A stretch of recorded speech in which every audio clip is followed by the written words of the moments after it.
لیکن بعض باتیں ایسی کہ دل چاہتا ہے کہ آپ لوگ اس پہ غور کریں.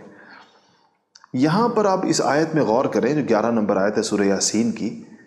اس میں یہ واضح کہا جا رہا ہے کہ نبی کتنی اونچی ذات ہے. نبی کی، نبی کو یہ کہا جا رہا ہے کہ آپ کی دعوت، آپ کی تعلیم، آپ کی دعائیں، آپ کی توجہات اس پر مؤثر ہوں گی، اس کے لیے فائدہ مند ہوں گی جس کی یہ کوالیفیکیشن ہوگی. 2 اتباع نصیحت اور خشیت رحمان بالغیب، یعنی اس شخص میں نصیحت پر چلنے کا ارادہ یا اس کا مزاج، اور اللہ تعالیٰ کو دیکھے بغیر اس کا ایک خوف اس کے دل میں.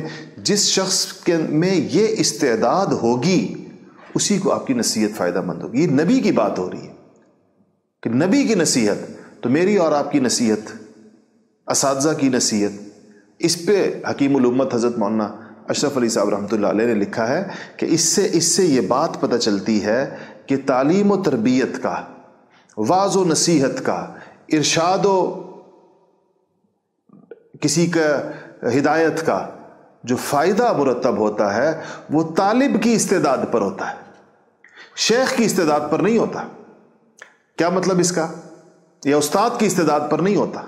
بہت بڑا علامہ ہوگا، شاگرد کو فائدہ نہیں ہوتا کیونکہ شاگرد میں طلب نہیں ہوتی. اور بہت عام سا آدمی ہوتا ہے، استاد ہوتا ہے، ایک شاگرد اس سے اتنا فیض اٹھا لیتا ہے اپنی طلب کے وقت. بہت بڑا شیخ وقت ہوگا، مرید کو فائدہ نہیں ہوتا کیونکہ مرید میں طلب نہیں ہوتی. اور عام سا شیخ ہوگا، کوئی بہت عبقری شخصیت نہیں ہوگا، لیکن مرید کہیں سے کہیں پہنچ جاتا ہے، شیخ سے بھی آگے بڑھ جاتا ہے، اس لیے کہ اپنی طلب کی بنیاد پر وہ چلتا ہے.